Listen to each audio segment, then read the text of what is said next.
ओम शांति। आज 13 जुलाई 2021 की साकार मुरली। आज बाबा ने कहा, मीठे बच्चे, शिव बाबा को यह भी लालसा नहीं कि बच्चे बड़े होंगे तो हमारी सेवा करेंगे। वह कभी बूढ़ा नहीं होता। बाप ये निष्काम सेवाधारी। प्रश्न, भोलानाथ शिव बाबा हम सब बच्चों का बहुत बड़ा ग्राहक है, कैसे? उत्तर, बाबा कहते, मैं इतना भोला ग्राहक हूं जो तुम्हारी सब पुरानी चीजें खरीद कर लेता और उसके रिटर्न में सब नई नई चीजें देता हूं। तुम कहते हो बाबा यह तन मन धन सब आपका है, तो उसकी एवज में तुम्हें ब्यूटीफुल तन मिल जाता, अपार धन मिल जाता। गीत है भोलेनाथ से निराला। ओम शांति। यह भक्ति मार्ग में गीत गाते हैं। जो भी गीत है सब भक्ति मार्ग के हैं। उनका भी अर्थ बाप समझाते हैं। बच्चे भी समझ जाते हैं कि भोलानाथ किसको कहा जाता है। देवताओं को भोलानाथ नहीं कहेंगे। गाया हुआ है, सुदामा ने 2 मुट्ठी अन्न दी तो महल मिल गए, तो भी कितने समय के लिए? 21 जन्म के लिए। अब बच्चे समझते हैं कि बाप आकर के भारतवासियों को ब्रोवर हीरे जवाहरों के महल देते हैं। किसकी आवाज में देते हैं? बच्चे कहते हैं बाबा यह तन मन धन सब आपका है, आपका ही दिया हुआ है। किसको बच्चा पैदा हुआ तो कहते हैं भगवान ने दिया। धन के लिए भी कहते हैं भगवान ने दिया। कहने वाले कौन है? आत्मा। भगवान अर्थात बाप ने दिया। बाप कहते हैं सब कुछ तुमको अब देना होगा। उसकी एवज में हम तुमको बहुत ब्यूटीफुल तन ट्रांसफर कर देंगे, अपार धन देंगे। लेकिन किसको देंगे?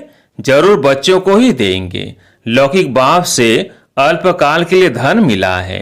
बेहद के बाप हमको बेहद का बरसा देंगे।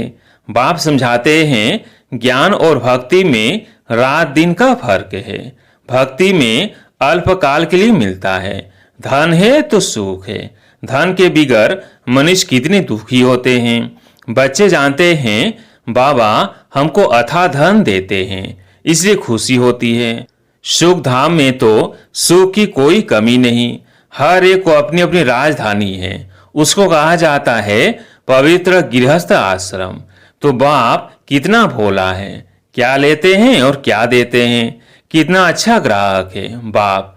यूं भी बच्चों का तो बाप ग्राहक ही है।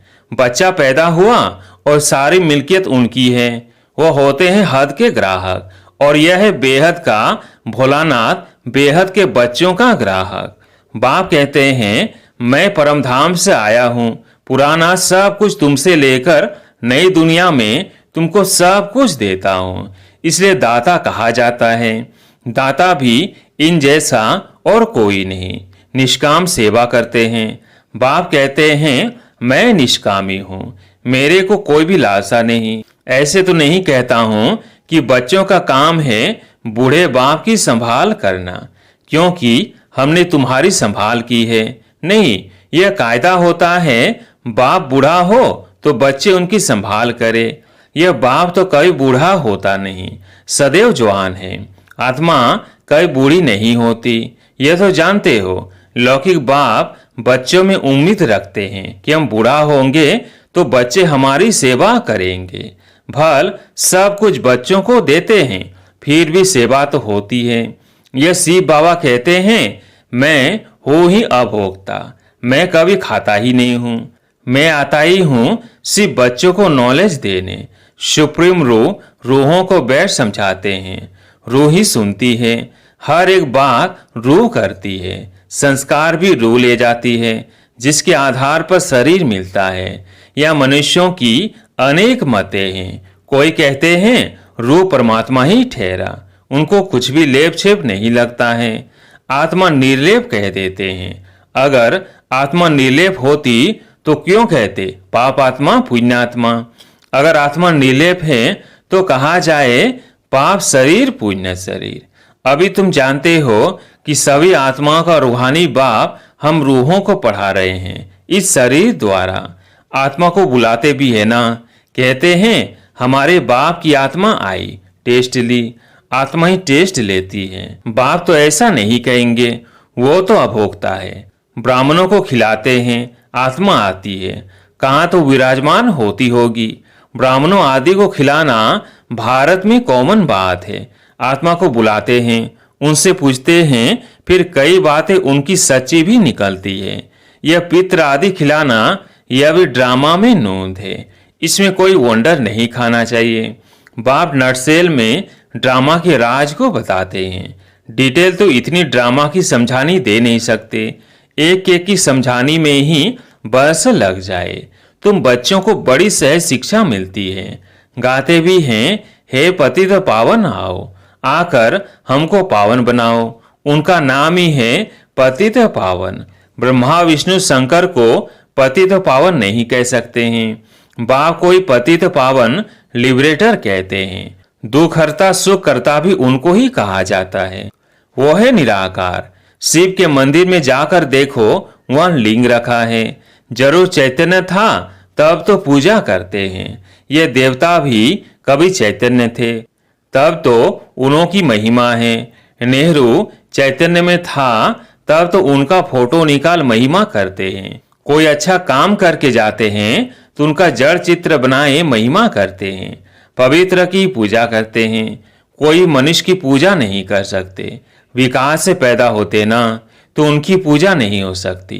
पूजा देवताओं की होती है जो सदैव पवित्र होते हैं। तुम जानते हो बाप आया था, फिर अब संगम पर आया है स्वर्ग की स्थापना करने। फिर द्वापर से रावण राज्य शुरू होगा। रावण राज्य शुरू होने से झट शिव का मंदिर बनाते हैं। अभी तो चैतन्य में नॉलेज सुना रहे हैं। वह सत्य है, चैतन्य है, उनकी ही महिमा गाते हैं।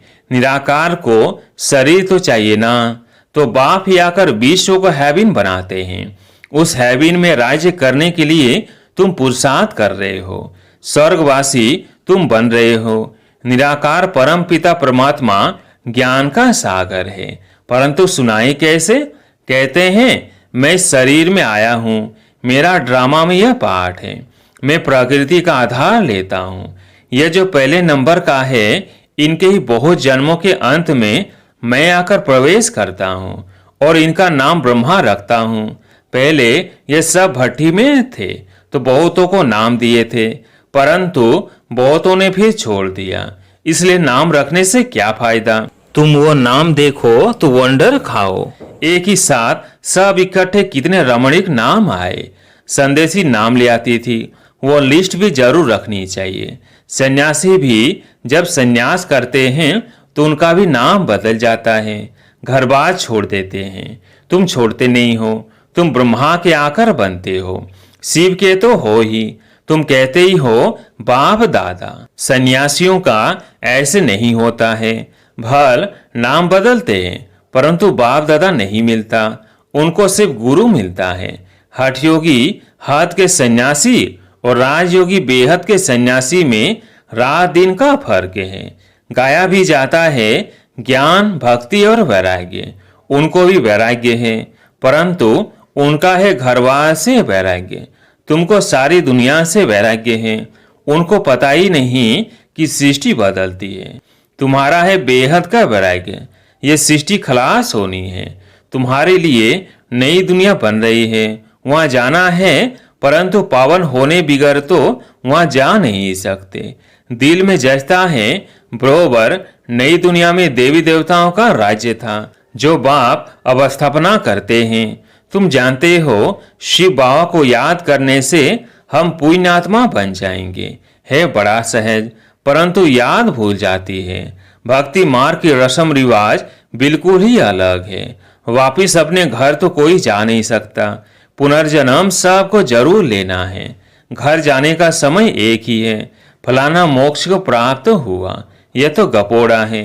बाप कहते हैं कोई भी आत्मा बीच से वापस नहीं जा सकती, नहीं तो सारा खेल बिगड़ जाए।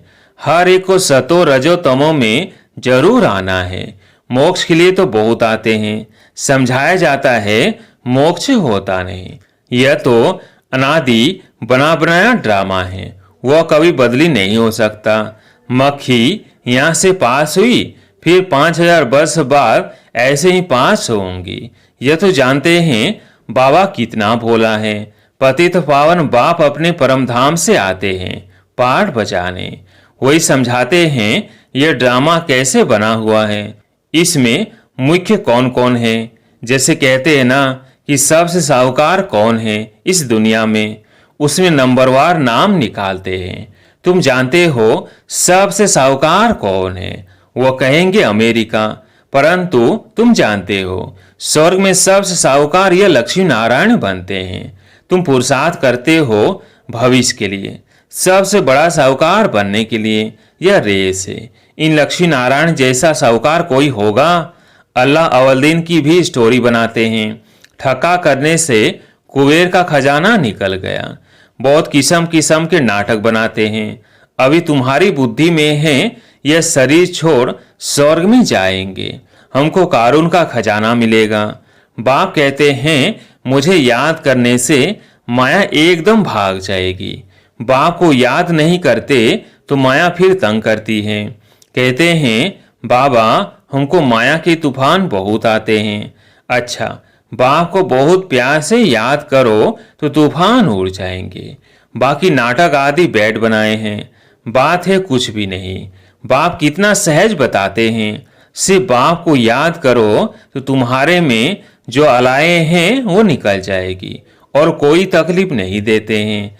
आत्मा जो पवित्र सच्चा सोना थी वो अब झूठी बन गई है, फिर सच्ची बनेगी इस याद अग्नि से। आग में डालने बिगर सोना पवित्र हो न सके तो इसको भी योग अग्नि कहते हैं। है याद की बात। वो लोग तो अनेक प्रकार के हठ योग सिखलाते हैं। तुमको तो बाप कहते हैं उठते बैठते याद करो। आसन आदि कहाँ तक तुम लगाएंगे? यह तो चलते फिरते काम करते याद में रहना है। भल बीमार हो तो यहाँ लेट कर भी बाप को याद कर सकते हो। शिव बाबा को याद करो और चक्र फिराओ। बस उन्होंने फिर लिखा है गंगा का तट हो, अमृत मुख में हो। गंगा के किनारे तो गंगा जल ही मिलता है, इसलिए मनुष्य हरिद्वार में जाकर बैठते हैं। बाप तो कहते हैं तुम कहाँ भी बैठो, भल बीमार हो, सिर्फ बाप को याद करो। स्वदर्शन चक्र फिराते रहो, तब प्राण तन से निकले।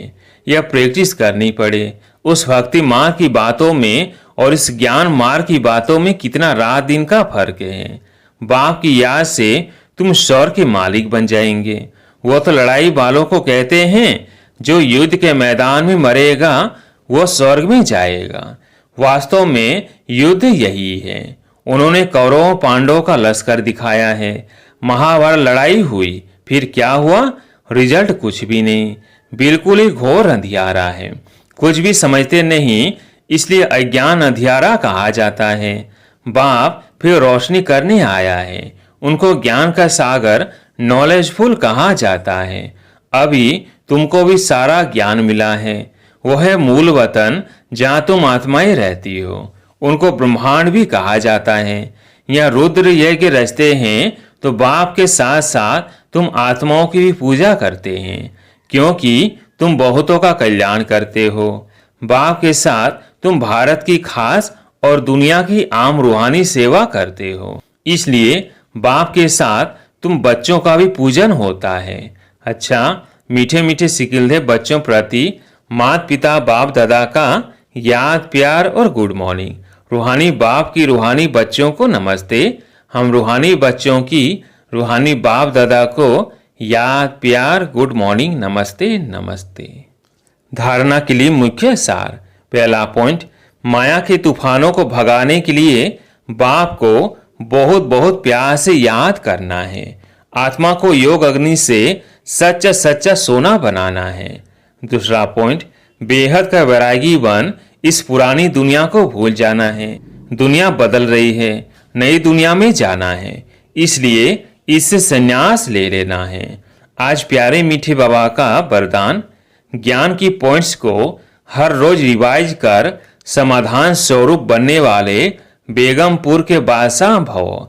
ज्ञान की पॉइंट्स को हर रोज रिवाइज कर समाधान स्वरूप बनने वाले बेगमपुर के बादशाह भव। ज्ञान की पॉइंट्स जो डायरियों में अथवा बुद्धि में रहती हैं उन्हें हर रोज रिवाइज करो और उन्हें अनुभव में लाओ, तो किसी भी प्रकार की समस्या का सहज ही समाधान कर सकेंगे। कभी भी व्यर्थ संकल्पों के हैमर से समस्या के पत्थर को तोड़ने में समय नहीं गवाओ। ड्रामा शब्द की स्मृति से हाई जंप दे आगे बढ़ो, फिर ये पुराने संस्कार आपके दास बन जाएंगे। लेकिन पहले बादशाह बनो, तख्त नशीन बनो। स्लोगन: हर एक को सम्मान देना ही सम्मान प्राप्त करना है। हर एक को सम्मान देना ही सम्मान प्राप्त करना है। अच्छा, ओम शांति।